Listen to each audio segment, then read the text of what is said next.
Ya, kita ketemu lagi untuk membahas perbedaan atau penerapannya antara integral biasa, integral parsial, dan integral substitusi.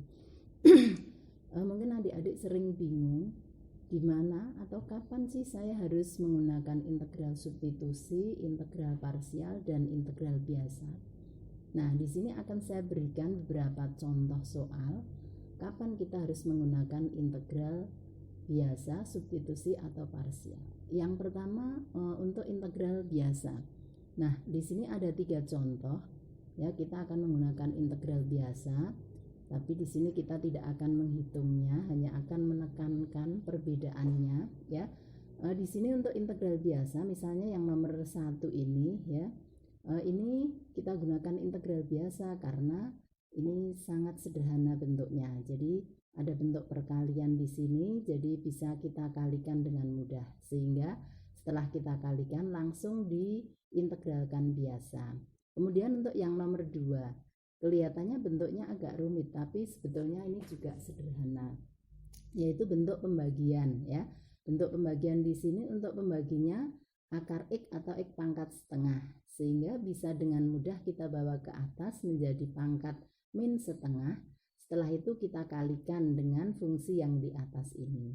Setelah dikalikan, maka dengan mudah diintegralkan biasa. Begitu juga untuk yang nomor 3. Nomor 3 di sini adalah bentuk perkalian.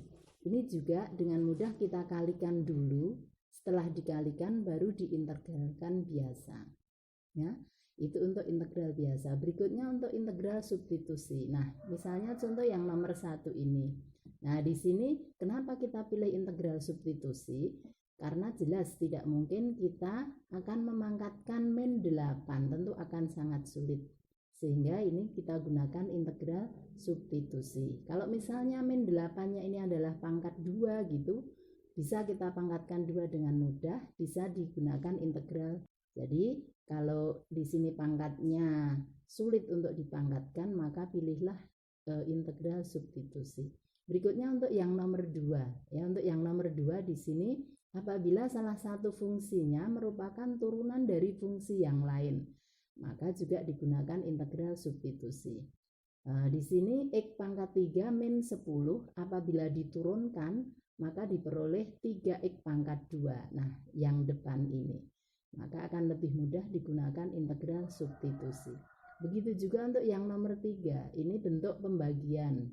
Ya, untuk pembaginya X pangkat 2 min 3X pangkat 4. Kita juga akan sulit apabila kita pangkatkan 4. Maka digunakan integral substitusi karena X pangkat 2 dikurangi 3X apabila diturunkan maka diperoleh 2X min 3 adalah fungsi yang atas ini. Nah, bagaimana dengan integral parsial? Ya, jadi cirinya kita akan menggunakan integral parsial apabila di sini ada 2 fungsi ya yang pangkatnya sama. Tetapi apabila kita akan memangkatkan ini fungsi X min 10 pangkat 3 tentu akan lebih lama ya. Jadi di sini pangkatnya sama, maka kita gunakan integral parsial. Begitu juga untuk yang nomor 2. Ini juga antara fungsi yang di atas dengan fungsi pembaginya memiliki pangkat yang sama. Nah, sehingga ini tidak ada hubungan antara fungsi yang satu dengan yang lainnya saling turunan atau turunan fungsi yang lainnya. Fungsi yang satu adalah turunan fungsi yang lainnya. Maka digunakan integral parsial.